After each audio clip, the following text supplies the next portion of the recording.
नमस्कार, आप देख रहे हैं स्वतंत्र खबर, जन की आवाज सच्चाई के साथ। नमस्कार दर्शकों, मैं मनीष कुक्षाल स्वतंत्र आप सभी दर्शकों को सबसे पहले रक्षाबंधन और आने वाले स्वतंत्रता दिवस की हार्दिक शुभकामनाएं देता हूं। हमारे देश में, पूरे भारत देश में आज़ादी की 75वीं वर्षगांठ के तहत हर घर तिरंगा अभियान चलाया जा रहा है। वहीं हर घर तिरंगा अभियान किस तरह से पूरे देश में चलाया जाएगा, ये ऐतिहासिक दिन होगा कि हम आज़ादी की 75वीं वर्षगांठ को हर घर तिरंगा के माध्यम से मनाएंगे। जैसे कि हमारे देश के प्रधानमंत्री नरेंद्र मोदी जी का कहना है कि इस 75वीं वर्षगांठ को, आज़ादी के अमृत महोत्सव को ऐतिहासिक रूप से मनाया जाएगा, जिसके लिए पूरी तैयारियां हो चुकी हैं।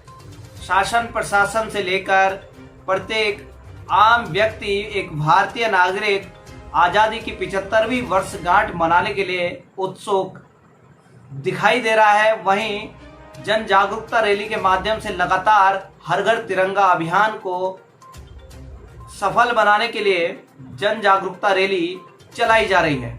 आपको मैं बता दूं कि इस जो हर घर तिरंगा अभियान है, इस तिरंगा अभियान में, क्योंकि तिरंगा हमारे देश का अभिमान है, हमारा गर्व है, हमारे देश की शान है, तो इन तिरंगे को जब हम अपने घर में हर घर तिरंगा, जो 13 अगस्त से 15 अगस्त तक हर घर तिरंगा अभियान चलाया जाएगा, इस पर कुछ बातें विशेष रूप से हमें ध्यान रखनी होगी, जिनका हमें विशेष रूप से ध्यान रखना होगा, ताकि हमारे देश का जो गर्व है, हमारे देश का जो अभिमान है, वो कहीं गलत तरह से प्रयोग ना हो और कहीं ना कहीं उस पर, हमारे देश के गर्व पर कहीं आंच आ सके।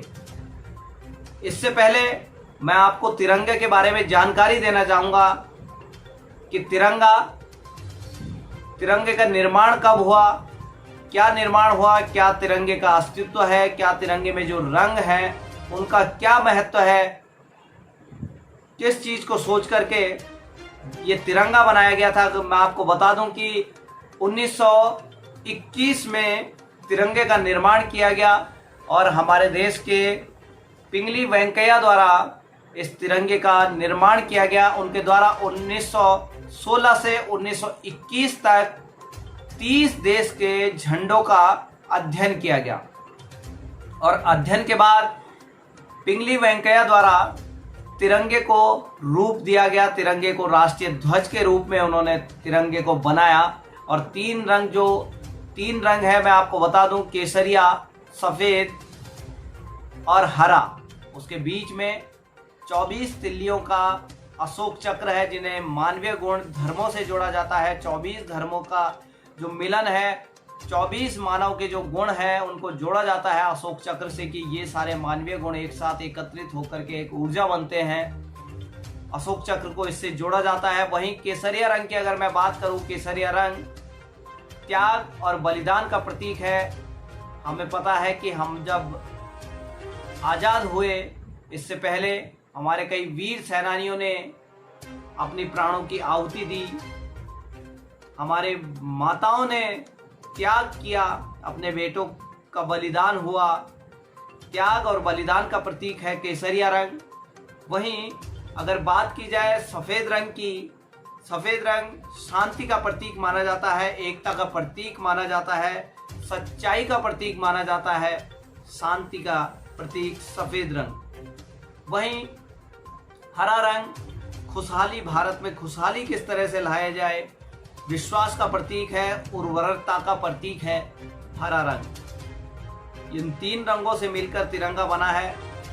वहीं तिरंगे को स्वीकार्यता कब मिली? तिरंगे को आज़ादी से कुछ ही दिन पहले 22 जुलाई 1947 को भारतीय संविधान की बैठक में तिरंगे को स्वीकार्यता मिली।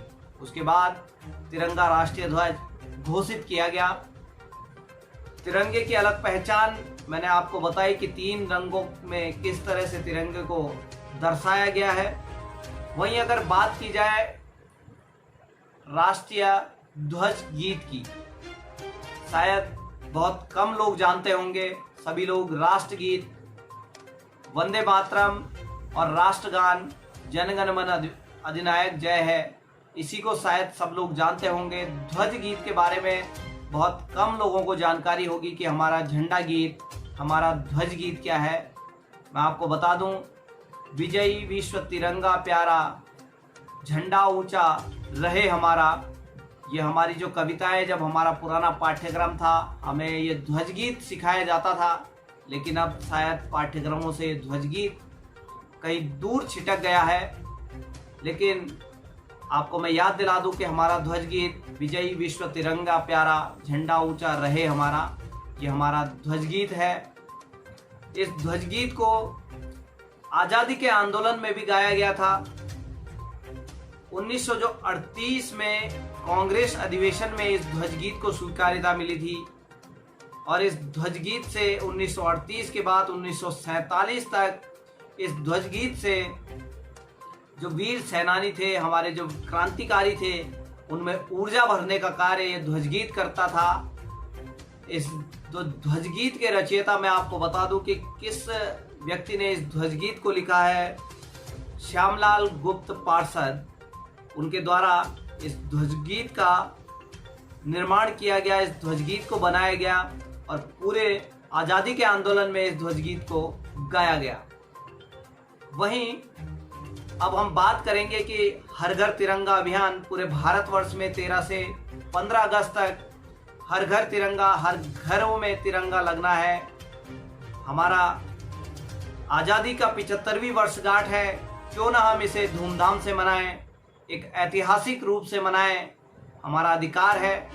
लेकिन कुछ बातों का हमें बिल्कुल स्पष्ट रूप से ध्यान रखना है, जैसे कि आजकल रैलियां भी चल रही हैं, जन जागरूकता रैली है, तिरंगा रैली चलाई जा रही है। तिरंगा रैली के दौरान भी हमें कुछ बातों का ध्यान रखना है कि हम जब रैली में अपने ध्वज को पकड़ें तो ध्वज को ऊपर रखें, नीचे न झुकने दें।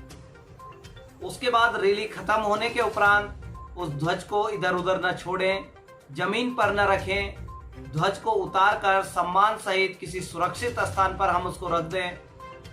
वहीं 13 से 15 अगस्त तक जब हम हर घर तिरंगा अभियान को चलाएं, अपने घरों में तिरंगा लगाएं, 13 से 15 अगस्त तक इस बात का विशेष ध्यान रखा जाए। जब हम घरों में तिरंगा लगाएं, उस तिरंगे को या तो रस्सी से हम बांध लें, क्योंकि डंडा लगेगा रस्सी के नीचे और कभी निकल सकता है, तो उसको रस्सी से बांध लें या चिमटी से बांध दें, किसी पिन से बांध दें, ताकि वो झंडा हवा से डंडे से छिटक कर न जाए। अपने घरों में जो तिरंगा है उसे ऊंचे स्थान पर लगाए ताकि वो गगन को छुए, हमारे देश का अभिमान है। वहीं तिरंगे को 15 अगस्त के ठीक शाम को 5 बजे सभी लोग अपने अपने घरों से उस तिरंगे को उतार दें, क्योंकि तिरंगे की कुछ गरिमा है। तिरंगे को विशेष रूप से स्वतंत्रता दिवस, गणतंत्र दिवस, गांधी जयंती के दिनों में ही सार्वजनिक व सरकारी संस्थानों में फहराया जाता है। वहीं इस बार भारतवर्ष में आज़ादी की 75वीं वर्षगांठ के दौरान 13 से 15 अगस्त तक ये तिरंगा फहराया जाएगा। लेकिन 15 अगस्त ठीक 5 बजे के बाद सभी लोग अपने तिरंगों को उतार दें और संकल्प लें इस 15 अगस्त में कि हम लोग अपने देश के साथ गद्दारी न करें, अपने देशभक्ति का धर्म निभाएं।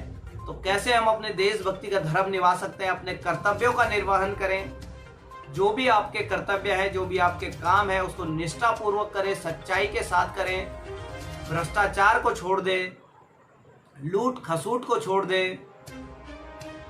तमाम भारत के जितने भी देशवासी हैं सभी इस 75वीं वर्षगांठ में एक जरूर संकल्प लें, गरीबों को न सताएं, भ्रष्टाचार को न करें। जितने भी लोग अपने अपने कर्तव्यों का पालन कर रहे हों, चाहे कहीं भी नौकरी करते हों या किसी व्यवसाय को कर रहे हों, वहाँ पर सच्चाई से उस काम को करें, भ्रष्टाचार को न करें। ये एक संकल्प अगर हम इस 75वीं वर्षगांठ में ले तो ये जरूर बहुत अच्छा संकल्प होगा पूरे भारत देश के लिए और भारत अग्रिम विकास की ऊंचाइयों तक छुएगा। जय भारत, जय उत्तराखंड। अपने क्षेत्र की खबर के लिए चैनल को सब्सक्राइब करें, बेल आइकन दबाएं, सबसे पहले खबर को पाने के लिए।